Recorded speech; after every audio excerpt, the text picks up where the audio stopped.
मैया आप बताओ, भागवत किसने लिखी, किसने सुनाई, किसको सुनाई, क्यों सुनाई, कारण जानते हैं?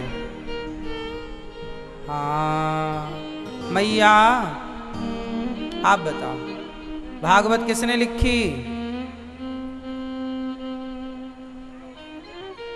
बिहारी जी ने?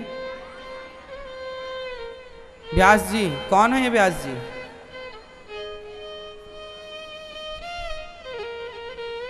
पीली मैया, चश्मा वाली मेरी माँ, किसने लिखी भागवत जी? वेद व्यास जी ने। किसने लिखी? ये वेद व्यास जी कौन है? वेद व्यास जी साक्षात भगवान नारायण ही। 24 अवतार हुए भगवान के, और 24 अवतारों में एक अवतार वेद व्यास जी, साक्षात भगवान ही वेद व्यास जी बनकर उन्होंने पुराणों की रचना की ताकि समाज को सही मार्गदर्शन मिले। भगवान ही ये पुराण इत्यादि की रचयिता है, भगवान का ही ये सदग्रंथ है, कोई हमारा और आपका लिखा हुआ नहीं है। व्यास जी के पुत्र हैं सुखदेव भगवान। सुखदेव जी ने अपने पूरे जीवन कार्यकाल में काम क्रोध को जीता, संयमी बने, और राजा परीक्षित जी को 7 दिन में मरने का श्राप लगा था। किसको श्राप लगा था? जोर से, पीछे वाली मैया, किसे श्राप लगा? राजा क्षिप्तिप को। किस राजा को लगा? राजा क्षिप को है। क्या नाम राजा का? आप बताओ। क्षिपित कह रही हैं। अब ठीक है। कौन से राजा हैं? परीक्षित। परीक्षित जी कौन है? ये कौन है परीक्षित? अभिमन्यु के पुत्र। अभिमन्यु कौन है? अर्जुन के पुत्र। अर्जुन कौन है?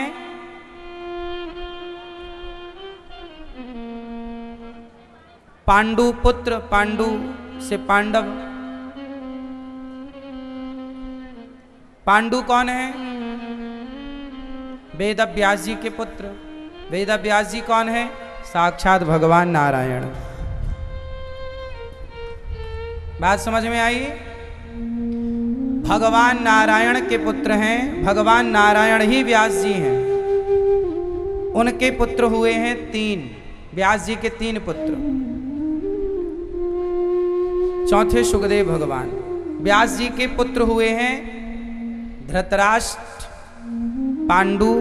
इनकी माताएं अलग अलग है। पांडु की मां अलग है, धृतराष्ट्र की अलग है। और विदुर जी।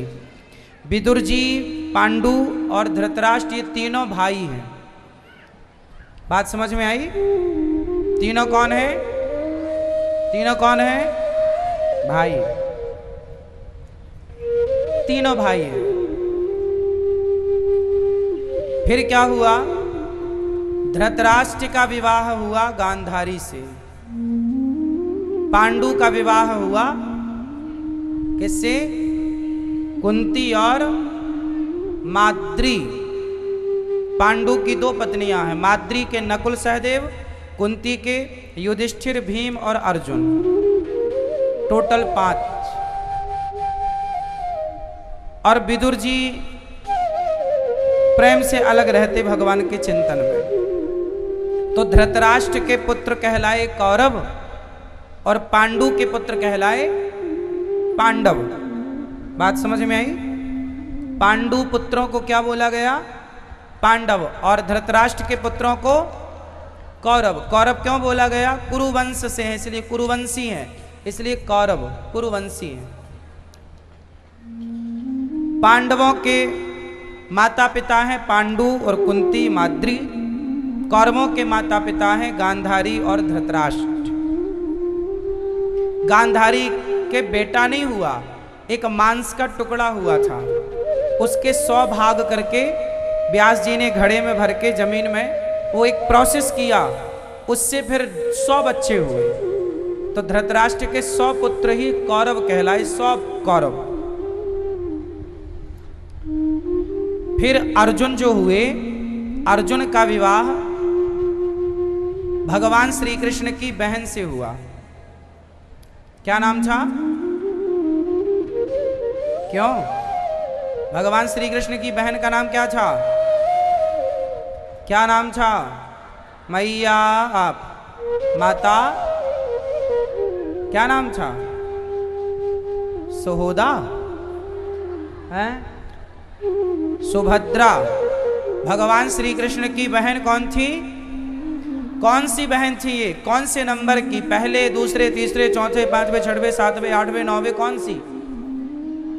सुभद्रा भगवान कृष्ण की बड़ी बहन थी कि छोटी थी? हाँ बोलो। हाँ, सबसे बड़ी या सबसे छोटी? माता। अच्छा, भगवान श्री कृष्ण के पिता का नाम क्या है बेटा, आप बताओ? नंद बाबा। भगवान श्री कृष्ण की माता का नाम क्या है? हाँ, क्या है मेरी माँ? माता देवकी और वसुदेव जी। वसुदेव और देवकी के 8 पुत्र हुए, जिनमें से 6 को तो कंस ने मार दिया। 7वें रहे बलराम जी, जिसे देवकी के गर्भ से निकालकर रोहिणी माता के गर्भ में डाला गया, और वो रोहिणी पुत्र ही बलराम जी कहलाए। रोहिणी भी वसुदेव जी की पत्नी है।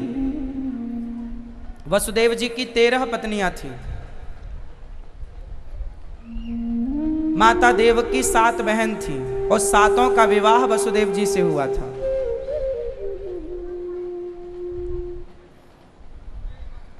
और माता देवकी के 6 पुत्र कंस ने मार दिए। 7वें पुत्र थे बलराम जी, जो गर्भ को ट्रांसफर किया। हाँ या ना? 8वें गर्भ थे भगवान कृष्ण। बोलो हाँ या ना? तो सबसे आखिरी में भगवान कृष्ण हुए, तो सबसे छोटे भगवान कृष्ण। फिर कृष्ण के बाद माता देवकी की एक बेटी हुई। भगवान श्री कृष्ण के होने के बाद क्या हुआ? उनकी एक बेटी हुई वसुदेव देवकी की। वो बेटी ही कहलाई माता सुभद्रा। जगन्नाथ मंदिर में कृष्ण, बलराम और सुभद्रा है, तो दोनों भैया अपनी बहन के साथ विराजे हैं। जगन्नाथ जी, हाँ या ना? लक्ष्मी जी जगन्नाथ जी की तरफ बैठी हैं चरणों में।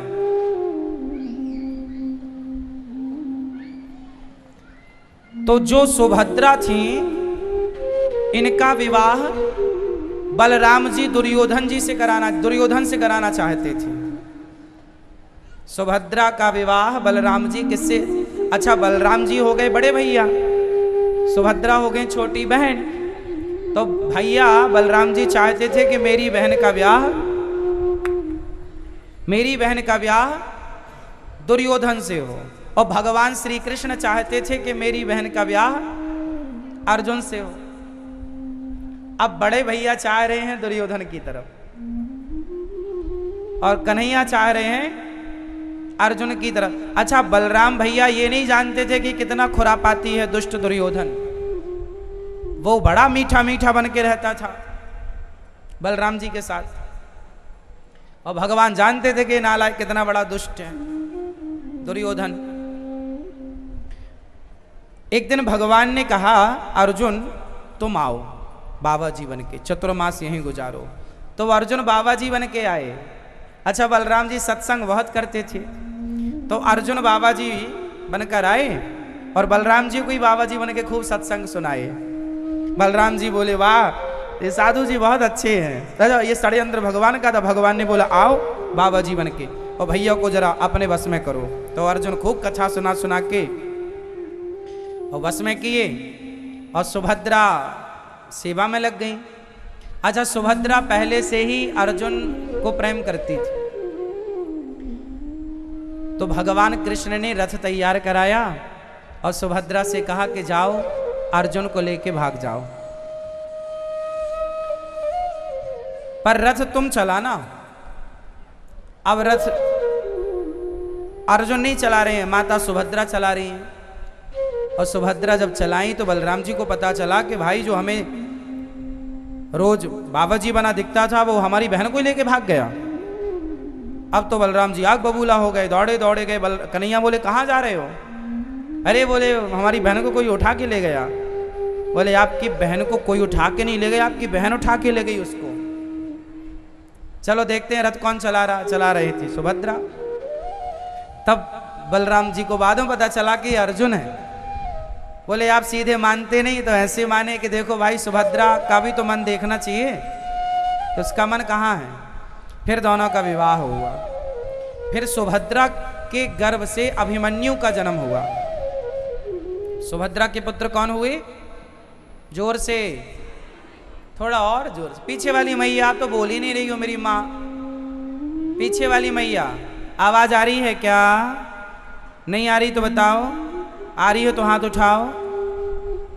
यहाँ आ रही है आवाज? यहाँ आ रही है? ठीक, तो फिर बोलो मेरी माँ। बोलते रहो थोड़ा, हर थोड़ी थोड़ी देर में बोलते रहोगे तो अच्छा रहेगा। बताओ सुभद्रा के पुत्र कौन? अभिमन्यु। अभिमन्यु का विवाह हुआ था उत्तरा से। किससे? उत्तरा से। ये वही उत्तरा है जब पांडवों का 12 साल का वनवास हुआ और 1 वर्ष का अज्ञातवास हुआ, तो विराट नगर में गुजारा था समय पांडवों ने। तो अर्जुन ने वृहन लला की भूमिका निभाई थी। उस समय संगीत की शिक्षा उत्तरा को दी थी अर्जुन ने। फिर जब बाद में पता चला उत्तरा के पिता को कि ये तो अर्जुन है, भीम नकुल सहदेव है जो मेरे यहां 1 साल तक रहे नौकर बन करके, तब अर्जुन के चरणों में आए, बोले मेरी बेटी से आप विवाह कर लो। अर्जुन बोले नहीं, इसे मैंने सिखाया है संगीत, इस हिसाब से मैं इसका पिता हुआ, मैं इससे विवाह कैसे करूं? हाँ मेरा पुत्र योग्य है, आप कहो तो मेरे पुत्र से मैं। देखिए उत्तरा को अर्जुन के लिए ऑफर किया गया कि आप विवाह कर लो, पर अर्जुन ने कहा नहीं, ये तो मेरी बेटी की उम्र की है, मैं तो इसका पिता हूं उम्र में, मैं अपने बेटी की उम्र की लड़की से विवाह कैसे कर सकता हूं। देखिए मर्यादाएं कैसी थी कि विवाह किससे होना चाहिए, किस उम्र के लोगों से हमें करने की मर्यादा थी। अर्जुन ने कहा नहीं, ये मेरी बेटी की तरह है, तो मेरे पुत्र है एक अभिमन्यु, उससे इसका विवाह कर, आप चाहो तो। ठीक है, फिर उत्तरा का विवाह अभिमन्यु जी से हुआ। अभिमन्यु सुभद्रा पुत्र हैं, भगवान कृष्ण के सगे भांजे। ये वही अभिमन्यु है कि जब ये अपने पेट में, माँ के पेट में थे, तो अर्जुन ने इन्हें चक्रव्यूह में जाने की बात सुनाई, तो माँ तो भूल गई पर ये याद रखे। अच्छा चक्रव्यूह में जाना तो अभिमन्यु जानते थे, पर वापस आना। अच्छा बताओ, अभिमन्यु चक्रव्यूह में जाना तो जानते थे पर वापस आना नहीं जानते थे। क्यों नहीं जानते थे वापस आना? जोर से, पीछे वाली मां, क्यों नहीं जानते अभिमन्यु चक्रव्यूह से आना? क्योंकि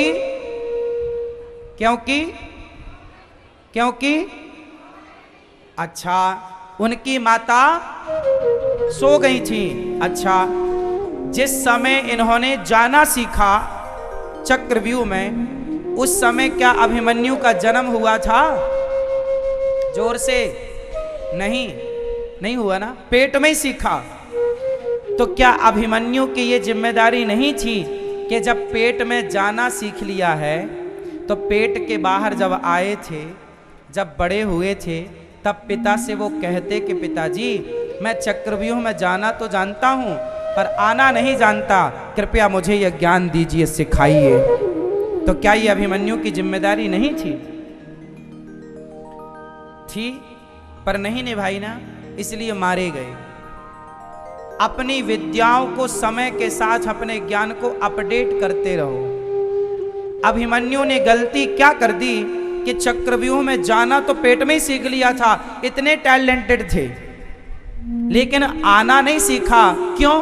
क्योंकि उन्हें लगा कि क्या सीखना, सीख लेंगे ना, सीख लेंगे नहीं, सीख लो। यदि ज्ञान को कल पर टाले तो ज्ञान ना मिलेगा। ज्ञान को कल पर मत टालो। अपनी विद्याओं को, अपने टैलेंट को, अपनी काबिलियत को, अपनी योग्यता को निखारिए। जहां कमी है उन्हें सुधारिए।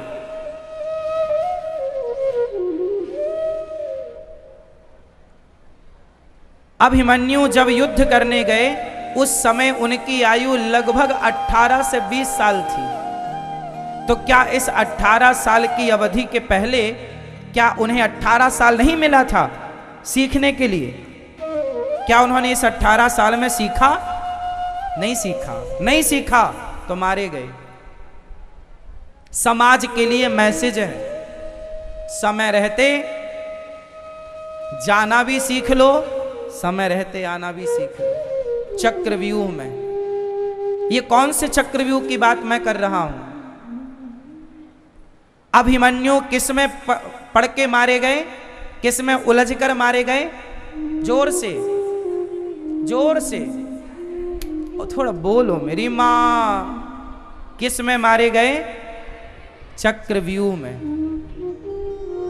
अब बताओ, ये चक्रव्यूह केवल अर्जुन के केवल अभिमन्यु के लिए है या हम सबके लिए चक्रव्यूह है? हम सब अभिमन्यु हैं। हम सब कौन हैं? जोर से हम सब अभिमन्यु हैं। और ये गृहस्थी एक चक्रव्यूह है। ये गृहस्थी क्या है? ये संसार क्या है? चक्रव्यूह है। और ये संसार पल पल में, पग पग में आपके शत्रु, आपके दुश्मन खड़े हैं हर चौराहे में। आपकी बेटी जहां जिस चौराहे से गुजरती है वहां 4 शत्रु खड़े हैं जो गलत दृष्टि से देख रहे हैं, गलत कमेंट्स कर रहे हैं। आपका बेटा घर के बाहर निकला नहीं कि लोग उसे शराब पिलाने को, सिगरेट पिलाने को, गांजा पिलाने को तैयार हैं कि बस आपका बेटा कैसे भी बिगड़ जाए। हर चौराहे पर शत्रु खड़े हैं, हाँ या ना? आज लोग आपके बच्चों को बनाते नहीं, बिगाड़ते हैं। मौका मिल जाए उन्हें गलत पाठ पढ़ा देंगे। ये बात सही है या गलत है? बोलो हाँ या ना। कितने लोग हैं जो गांजा की चिलम लिए घूमते हैं, छोटे छोटे बच्चों को पकड़ा देते हैं, वो बेचारे गांजा पीना सीख जाते हैं। गांजा पी रहे हैं बच्चे, इसमें बच्चों का दोष नहीं है, कोई उनका गुरु बनकर उन्हें सिखाया होगा ये, हाँ या ना? तुम्हारा पड़ोसी, तुम्हारे लोग, बहुत लोग हैं जो तुमसे ईर्ष्या करते हैं, वो चाहते हैं कि तुम्हारे बच्चे बिगड़ जाएं, तो वो आपके बच्चों को बिगाड़ने की भरपूर कोशिश। कुछ लोग तो अपने पैसा खर्च करके शराब खरीदते हैं और आपके बच्चों को पिलाते हैं। जो आपके बच्चे दोस्ती यारी में बिगड़ते हैं वो कोई पहली बार शराब खरीद कर थोड़ी पीते हैं, कोई दोस्त यार उन्हें फ्री में पिलाता है। जब फ्री में पिलाया उसे चस्का लगा, नशा लगा, फिर से वो फिर खरीद के पिएगा, उन्हें पिलाएगा, घर के पैसे चोरी करके पिएगा, पिता से माँ की चोरी करेगा और वो आदी बनेगा और वो बिगड़ जाएगा। चक्रव्यूह, ये गृहस्थी क्या है?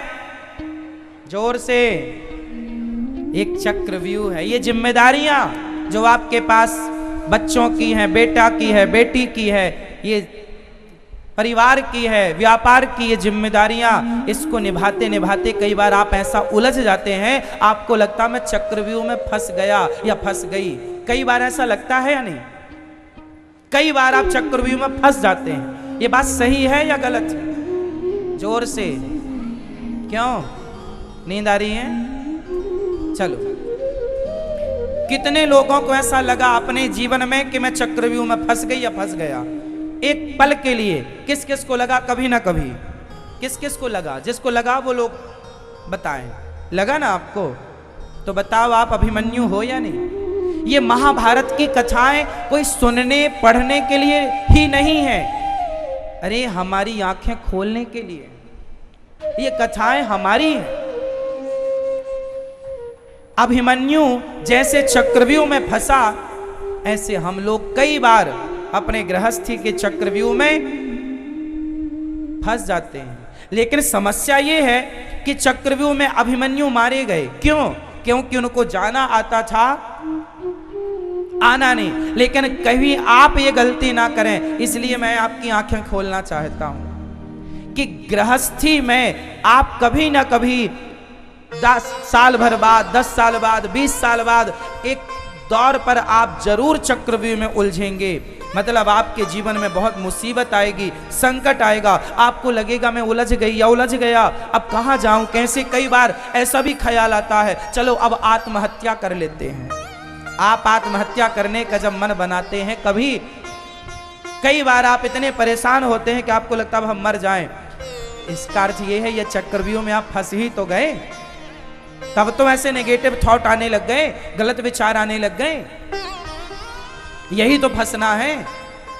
गलती आप ये मत करना, आप बस ये सुधार करना कि चक्रव्यूह में जाना यदि हमने सीखा है तो अभिमन्यु ने वापस आना नहीं सीखा। क्यों? क्योंकि उसने 18 साल में अपनी शिक्षा को अपडेट नहीं किया। लेकिन आप ये गलती मत करना, आप समय के साथ समाज के हर ज्ञान को, जो ज्ञान आपके लिए आवश्यक हो वो ज्ञान जरूर प्राप्त किए रहिएगा। और चक्रव्यूह में फंसना बुरा नहीं है, चक्रव्यूह में उलझिए पर तुरंत सुलझने का रास्ता ढूंढिए। सोचिए आपको रास्ता आसपास ही दिखेगा, लेकिन उसके लिए आपके पास पहले तो धैर्यता चाहिए। क्या चाहिए? धैर्यता। धैर्यवान बनो। क्या बनो? जोर से। जब आप परेशानियों में, संकट में उलझते हैं तो आपके पास धैर्य नहीं होता, और धैर्य ना होने से आप गलत निर्णय ले लेते हैं। यदि आप धैर्यता से विचार करें, थोड़ा विवेक से काम करें, तो धैर्य से आप काम करेंगे तो तुरंत आपको सही विचार आने स्टार्ट हो जाएंगे। क्योंकि आपका धैर्य आपका संतुलन बनाए रखिएगा। दिमाग को उस परिस्थिति में भी ठंडा किए रहिएगा।